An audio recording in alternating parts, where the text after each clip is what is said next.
Okay, I'd like to talk to you in this lecture about how language works everywhere, whether we're talking about Hebrew, Aramaic, Greek in the Bible, or Spanish, German, Latin, Italian. It doesn't matter. How language works everywhere.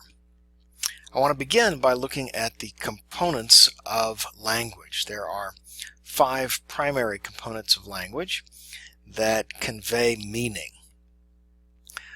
The word morpheme is used to describe the smallest unit of meaning.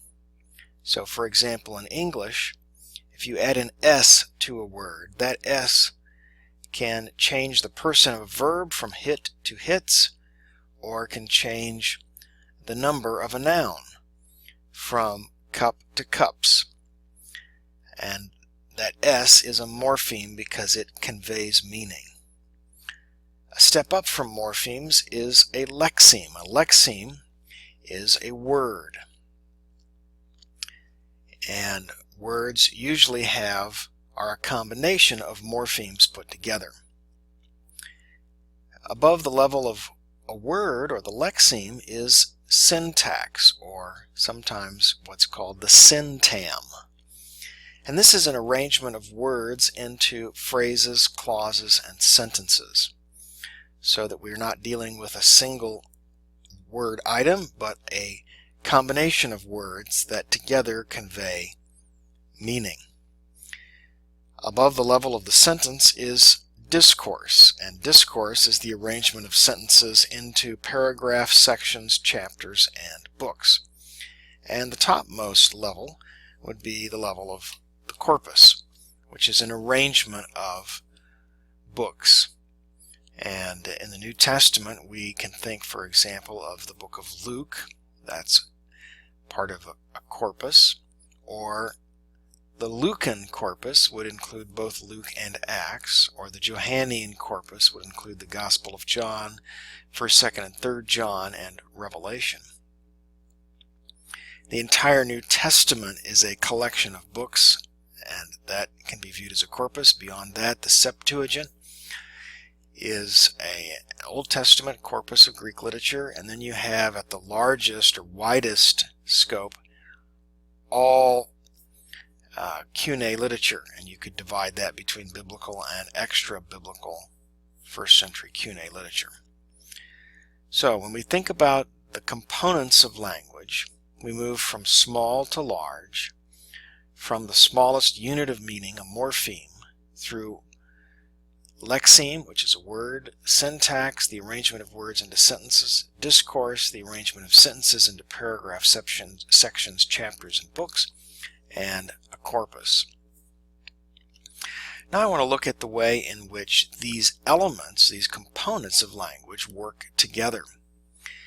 And words, syntax, and discourse interact mutually and mutually define one another. Let me give you an example of this. If you see the word bat, you don't know exactly what is being referred to. If we add the phrase hit the cage, a bat hit the cage, we're still uncertain whether this is referring to a wooden implement used to hit a ball in a game that we call baseball, or it's talking about a mammal that is caged and flying around. But once we get to the discourse level and see that we're in the context of discussing flying mammals, then cage and hit and bat all take a coherent, they all work together to clarify precisely what's being referred to by the word bat and by the word cage and so on. When we see that we're talking about flying mammals, we don't think, oh, a baseball player just let go of a bat and it hit the batter's cage. It's the discourse context that helps limit and focus the meaning of the words bat and hit the cage. And this is just one example out of the way language consistently works. Now, Continuing to talk about meaning, I want to look at the components of meaning and understanding what they are. Semantics is the study of meaning, or semiology, but semantics would be the more common term. And we can talk about lexical semantics. So this is the meaning of words, what a word means. And there's quite a few dimensions to lexical semantics. We can talk about meaning development and identification. So where does this word come from? What does it mean at a given point in its history? What is its etymology? That is, how was it created and what meaning did it have at the time of its creation? We can talk about the relationship of sign, referent, meaning, usage, and gloss, and we will in just a moment. Meaning includes both denotation and connotation. And we'll talk about polysemy, although some people pronounce the word polysemy. In biblical studies it's typically referred to as polysemy. And sense relations. How do the senses of a word relate? What are lexical relations? Relations between words, synonymy, antonymy, huponymy. Syntagmatic and paradigmatic relationships and semantic domains, associative fields, and collocation. So when we talk about studying the meaning of a word, there are a lot of dimensions to that. And the more we understand about these dimensions, the better able we are to be responsible in our study of words and in our description of them and use of them. So let's take a look at some of these aspects of lexical semantics. The first aspect is word history versus contextual use. When you study the history of a word's meaning through time, that's called a diachronic study. The Greek word dia means through, and chronos means time. So diachronic means through time. The Greek word soon means with or together, and chronos would mean the same time. So a synchronic study studies the uses of a word within a given period of time. So for example, what did the word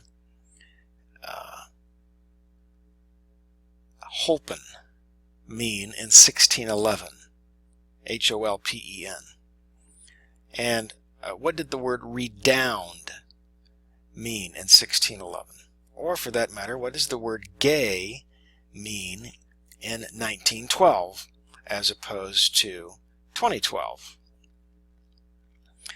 Both methods of studying words have their value and place. However, the primary means of determining a word's meaning is synchronic study. And in the material you'll be reading, you'll see that that's the consensus of all scholars. Now, when we look at a word is a sign. It's a symbol that points to or conveys meaning. Not all of the signs in the English language are words. So periods, exclamation points, question marks, and so on are examples of signs that convey meaning, but they are not words. Within lexical semantics, when we talk about a sign, we're talking about a word. Every sign, or most signs at least, have a referent, that is, a thing, event, abstract idea, or a relation to which the sign points. So take, for example, the word spelled C-U-P, cup. That word, cup, may point to a referent. This is the referent. I have water in my cup. Now, when I said the word cup, you may not have thought of this referent in particular, but this is a referent to which the word cup may refer. A word's referent is different than its sense. The sense is the meaning that the sign conveys. So, for example, the sense of the word cup is something like a relatively small container that holds liquid, or that can hold liquid. And that is its sense. Now, down here at the bottom of the screen, I've got a little diagram that I've zoomed in on, and we can say that the relationship between the sign and its sense is it conveys a sense to people, and based on that sense they then think of a referent. And whether that referent as conceived in the mind, the picture that's brought up in the mind, is what in fact that sense conveyed by the sign. Sometimes it is, sometimes it's not. You know, if somebody said, "Would you bring me a cup?" and they bring them this implement here, maybe they thought they wanted a cup that had contained more liquid. No, I need a bigger one. Or no, I need one that has a handle. Or no, I wanted one I could see through. But having a handle or seeing through it or having more liquid those components were not essential to the sense of the word cup.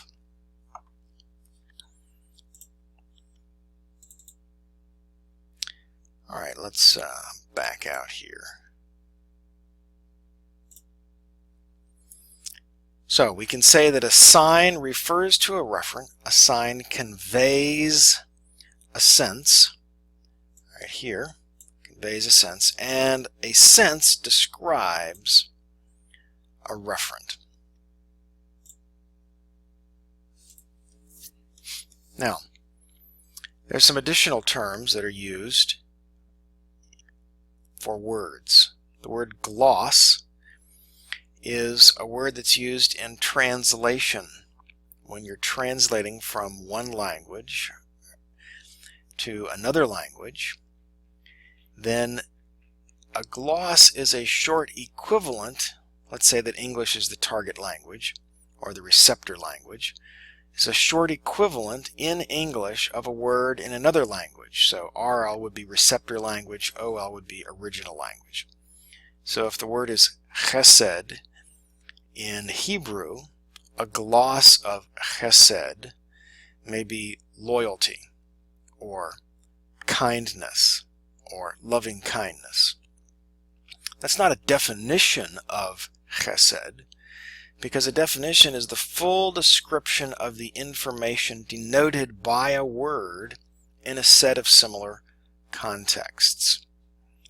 Okay, so chesed, when it has the sense of a covenantal commitment to a person, which we may gloss as loyalty, the information of covenantal commitment is a part of the word's sense or definition.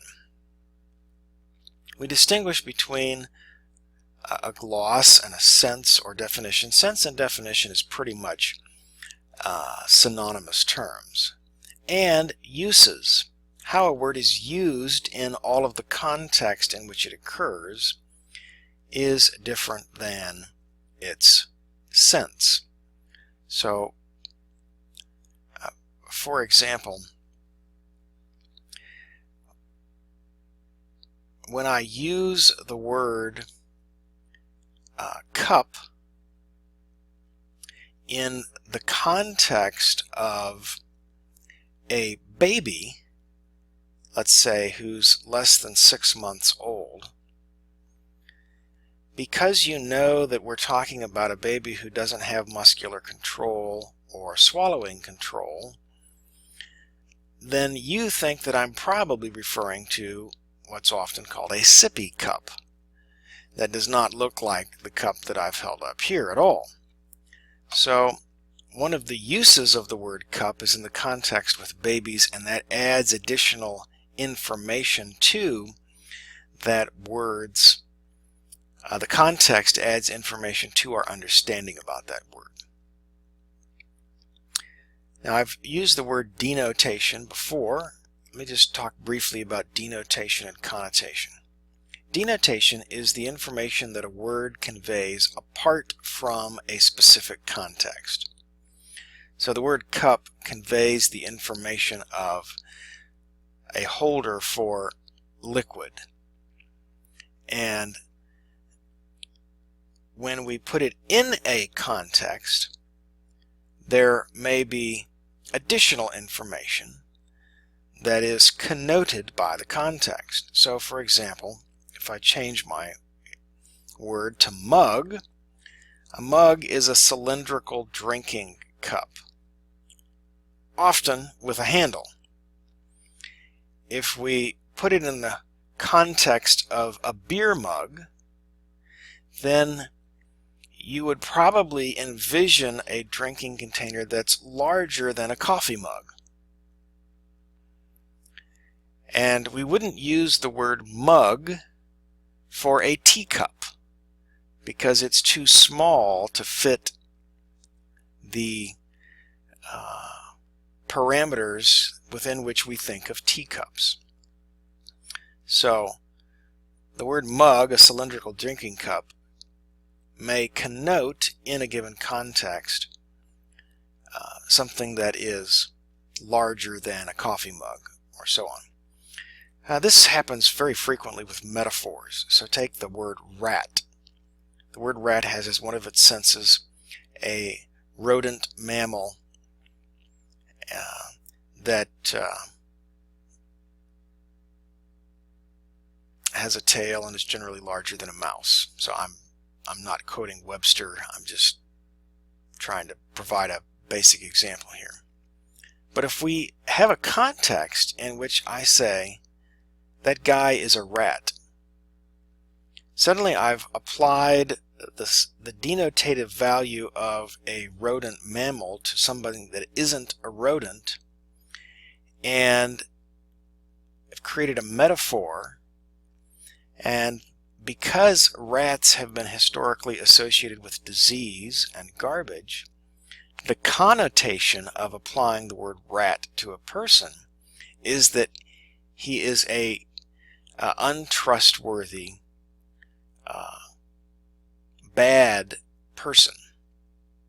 So denotation, the information a word conveys apart from a specific context. Connotation, the additional information that a word conveys when in a specific context. Polysemy is the existence of a plurality of meanings for a word or a phrase. Take, for example, the English word trunk. Your car has one, and so does an elephant, and so does a tree, and so does a traveler who's taking a voyage by ship and has their trunk brought on board. Now, clearly the trunk of an elephant and the trunk of your car are distinct in the information that they communicate.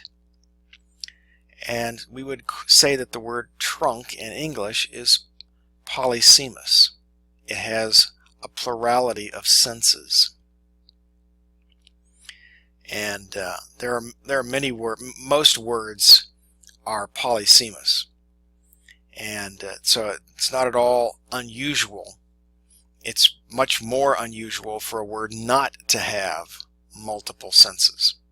Some words, like the English word run, have an unbelievable number of senses. And we determine out of the 30 plus senses of the word run which one is intended by context. So for example, if I talk about a vine running along the ground and a man running across a bridge, and is your computer running, we have three clearly different senses that are indicated by the context, the words that it is used with. So polysemy. Sense relations refers to how do the multiple senses of a given word or phrase relate to each other. Sometimes all the senses of a word have shared components of meaning.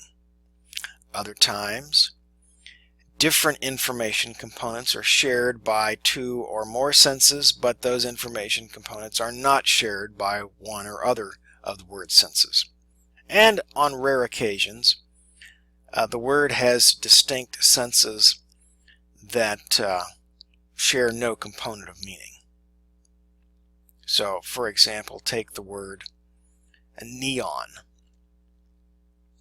Neon is a kind of car made by Chevy, I believe, and it's a kind of gas, and those two senses share no information components.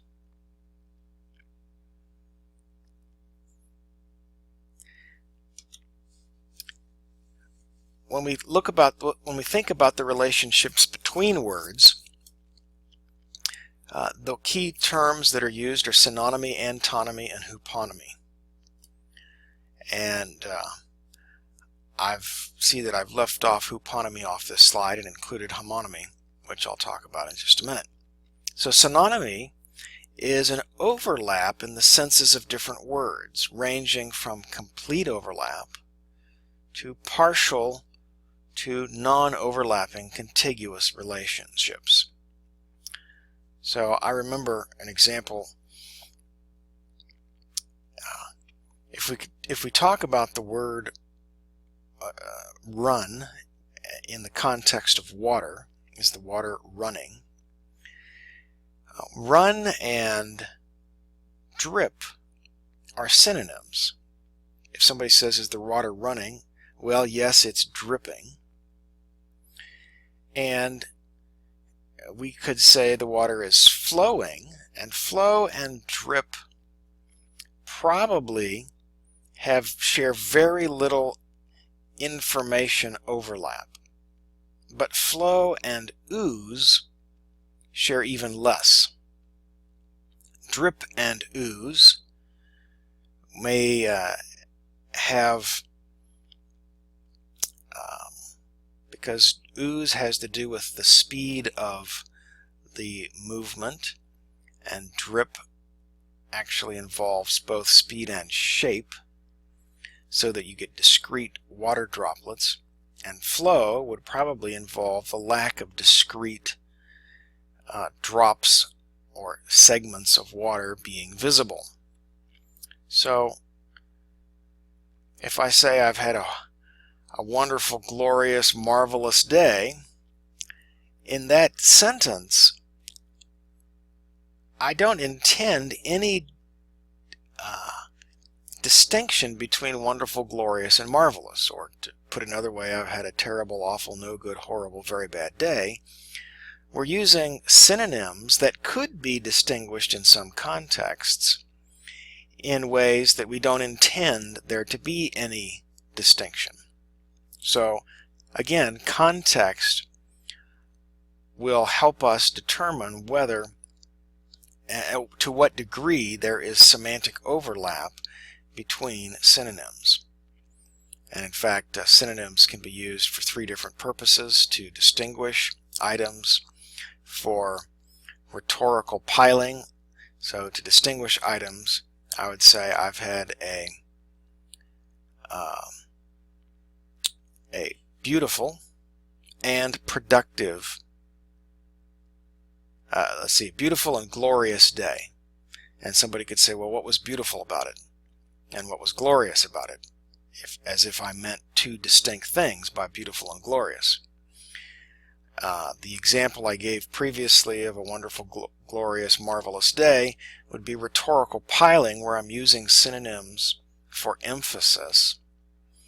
And the third option is, I say it's been a great day. It was marvelous. And I'm being asked by 15 different people, how was your day today? I go from one person to the next person, and I get tired of saying it was a great day. So for literary variety, or just for variety's sake, I say, I had a fantastic day. It was a great day. It was a wonderful day. Marvelous. And I use a different synonym in each sentence, even though I'm not meaning anything different by those synonyms. Antonyms Antonymy is the opposition of senses, and you can have gradable antonyms like long or short, more or less, better, worse. You can have complementary, or sometimes called polar antonyms, on, off, positive, negative, black, white. And you can have relational antonyms. If you're teaching, the act of teaching is not an act of learning. And if you're learning, the act of learning is not an act of teaching. They're relational antonyms. I mentioned earlier huponymy, H-U-P-O-N-Y-M-Y. Huponymy would be the relationships between words from general to specific. So, for example, if I use the word animal, excuse me, let me take a drink from my cup.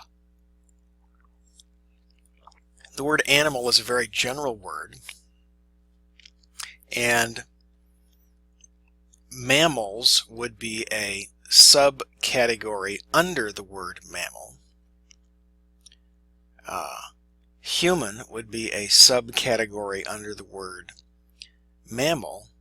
Man or male, a subcategory under human, and then we could specify from child, boy,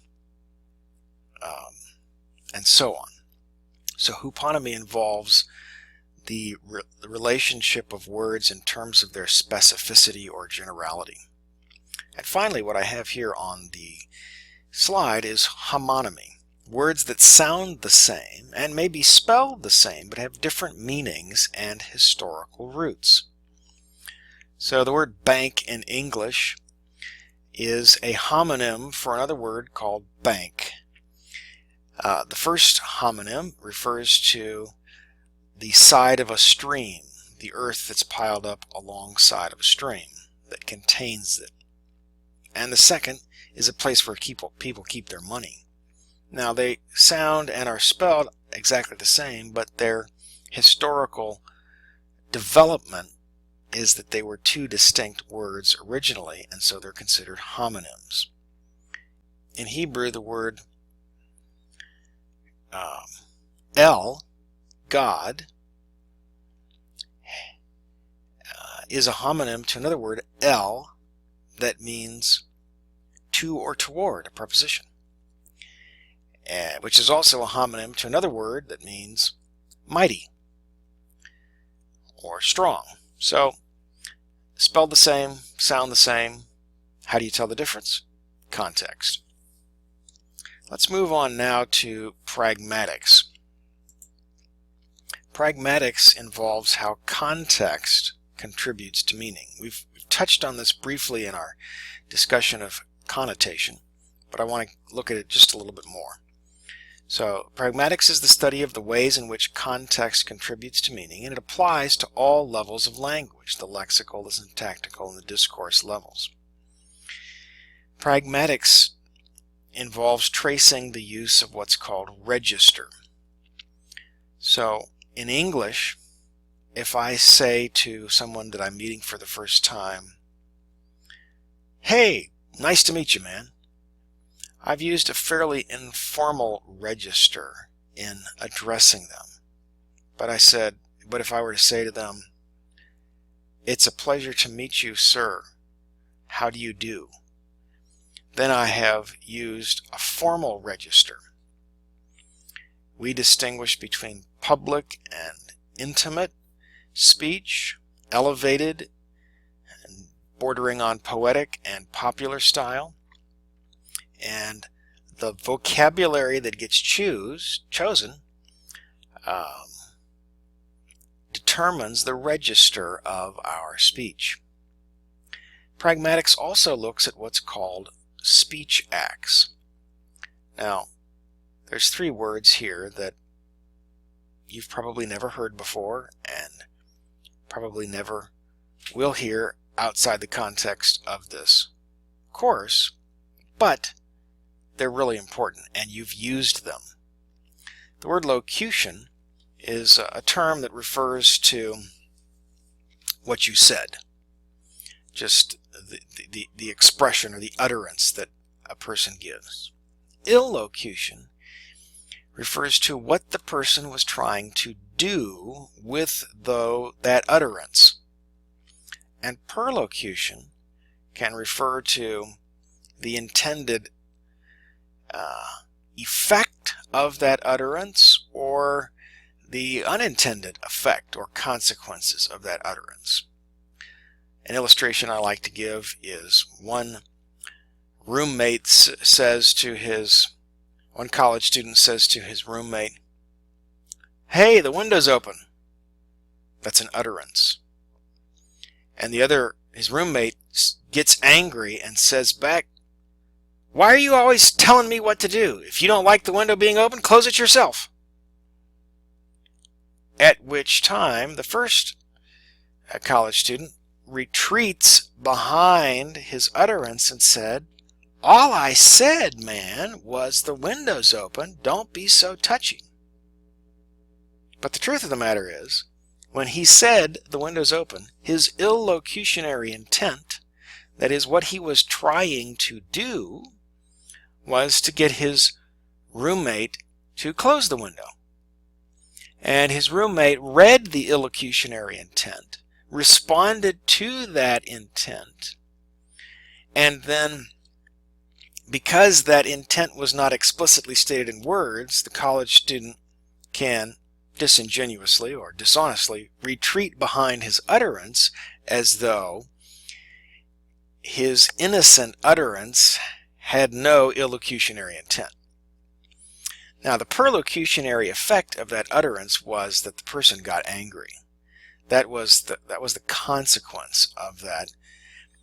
And when we look at Scripture, we can see that God says things, but we also know that He's intending to do things with what He's saying. The study of this is called rhetoric, in which we look at the ways in which language can be used to accomplish various goals. We see the perlocutionary effects of Paul's letter to the Corinthians in 2 Corinthians, where he talks about, "Now the former letter I wrote, and I saw what carefulness, what sorrow, what repentance this worked in you." Well, those were the perlocutionary effects. And if they were what he intended, then his illocution and his perlocution correspond, and sometimes, like with the college student and his roommate, our intent and the effects don't match. So the illocution and the perlocution don't match. Now, I don't feel like you need to be able to use those terms, but I want you to know there's the difference between what you say and what you're trying to do with what you say and the effects of what you say.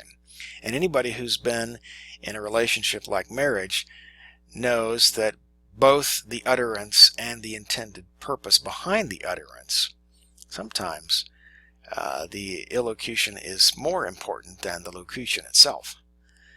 And I'm sure you're probably smiling and thinking about some instances where you have said one thing that you intended to do something else with. And finally, pragmatics also involves, this is not the last, but these are key elements of pragmatics, conversational implicature. That is, when you're in a conversation, you can, or you've been in a relationship, you can say a very limited utterance and communicate volumes by that utterance. Sometimes people refer to this as we have our own code language or private joke. And what's happened is a large concept has been boiled down and associated with a sentence or a phrase or just even sometimes a word. And that word can trigger that preceding context by implication. So, when we talk about conversational implicature, what is suggested in an utterance, even though neither expressed nor necessarily implied by the utterance. This reminds me of a joke that I heard. A man went to prison, And his first night in the prison, after the lights were out, he heard someone holler the number 27. And when the number 27 was hollered, the whole cell block erupted in laughter. And after things died down and quieted down, pretty soon he heard somebody holler out 14. And again, the whole cell block erupted in laughter. So he said to his cellmate, "What's going on? Why is everybody laughing?" And the cellmate replied, "Well, we've told the jokes around here so many times we just numbered them. So all we have to do is tell the number, and we remember the joke and the punchline, and we all laugh." So the new prisoner thinks, "Oh, that's interesting." So after things were quiet for a while, he thought he would tell a joke. So he hollers out to the cell block, 7! And there's dead silence. And he turns to his cellmate and said, "What did I do wrong?" To which the man replied, "Well, some people can tell them and some people can't."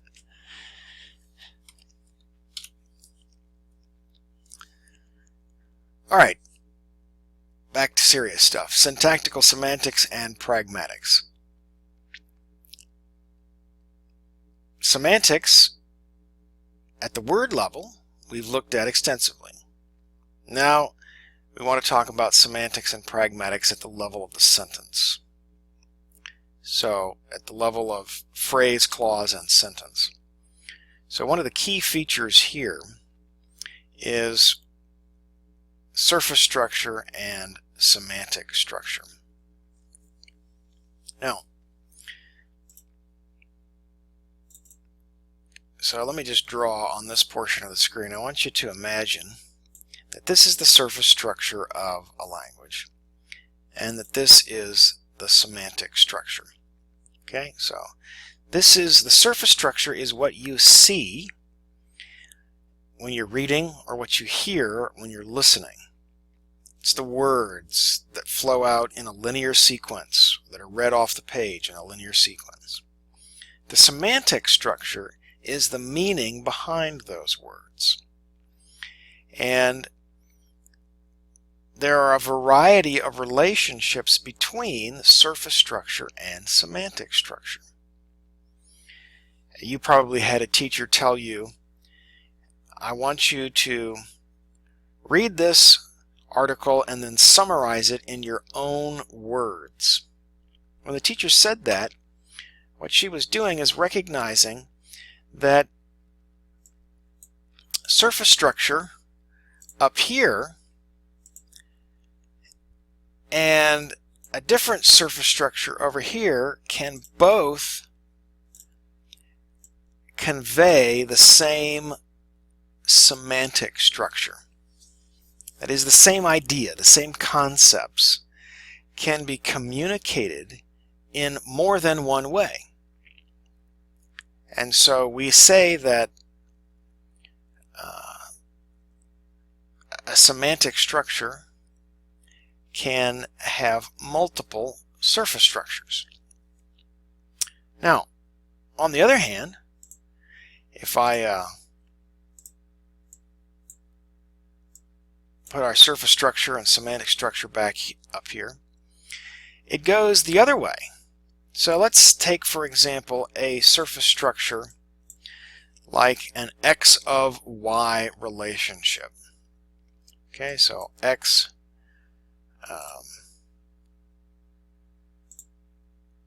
of Y. Now, how many different meanings can be conveyed by an X of Y surface structure? Well, think about it. Man of God,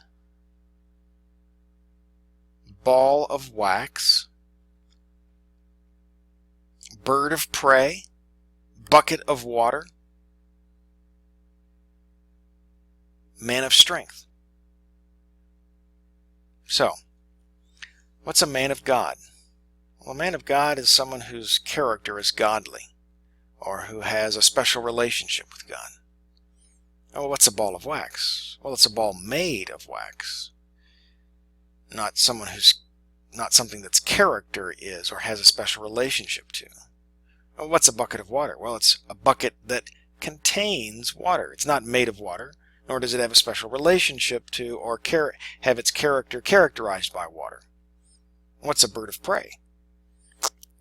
Well, it's none of those things. A bird of prey is a bird that preys on other birds. And a man of strength? Well, that's closer to the man of God. But it's not like a ball of wax or a bucket of water. A man of strength is someone who is strong. So the X of Y surface structural relationship in English, and for that matter in Greek and Hebrew, is able to communicate a wide variety of semantic structures or meanings. And the significance of this is you can't expect that just because this is an X of Y relationship that you automatically know which meaning is intended by it. And you have to think your way through contextually and lexically, even grammatically, the ways in which these elements constrain the meaning to determine what's involved. And the same thing goes for the other direction, where I noted that you could have two different surface structures that relate to the same semantic structure. Just because different words are used doesn't mean the concept or idea being communicated is different. Alright, so we talk about surface structure being polysemous. X of Y is a polysemous surface structure. We can have synonyms where different words communicate the same idea. Antonyms, huponymy. Syntagmatic and paradigmatic relationships. So this has to do with what words go together and what words don't. And I'm not going to spend any time explaining that right now, but just as an example of semotaxis, we talk about chairs sitting or standing. We don't normally talk about chairs slouching, because chairs sit or they stand, they don't slouch. Now if they do slouch, then clearly the author is being either poetic or metaphorical, or we've got a badly damaged chair. At the level of syntax, complementary distribution and free variation are a consideration. That is, does an author always use these words together? Or, and if so, that would be complementary distribution. They're distributed in a complementary way. So, in the phrase, I'm sick and tired, nobody ever says they're tired and sick. They always say they're sick and tired. And they wouldn't say, I'm sick and I'm tired, if they meant what we mean by I'm sick and tired of such and such. That's clearly a fixed phrase that comes in complementary distribution.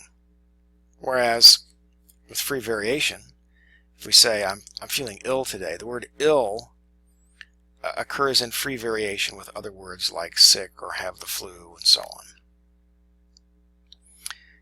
And asynchronic and diachronic syntactical semantics would pay attention to how, for example, the phrase what think ye, besides having an old English pronoun, is an old syntax. We would never say in modern English, what think you? Though we know what think ye means. We would say, what do you think? And so we can pay attention to the history of syntactical patterns. And of course, pay attention to the speech acts that are used at the sentence level, as I mentioned before. The last slide for this lecture is a brief discussion of discourse. Discourse involves the paragraph level and above. And at a discourse level, you're looking at how an author structures his meaning. So think, for example, of a typical sermon that a person is, or a typical outline that a person is taught to make in English. Most people are taught to make a 3-point outline. You have a thesis, and each of those points must support the thesis and be followed by a conclusion. So introduction, body, conclusion, standard format for a speech. Well, that's the way we structure information. And if our teachers tell us, if we produce our outline properly, there will be balance between the elements in the structure. We won't have a huge point 1 and tiny points B and 1 and 2 and 3. But that's a conventional way of approaching the structure. One of the things that we find in ancient literature is that rather than 3-point outlines, they would often construct their presentations in terms of what's called a chiasm. First point, second point, slightly different, first point, slightly different.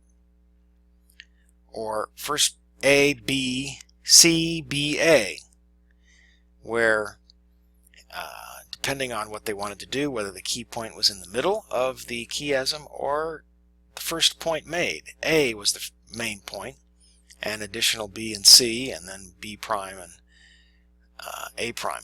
So we know that there's all different kinds of ways to structure outlines. Think of poetic structures where there's meter, and then there's free style poetry, and there's shaped poetry. All of these contribute meaning. In books we have chapters and paragraph headings, and those structural elements communicate divisions in thought.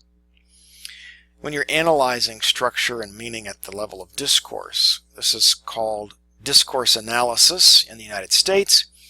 It's typically called text linguistics in England or Europe. So these are the two terms that get used in the biblical literature.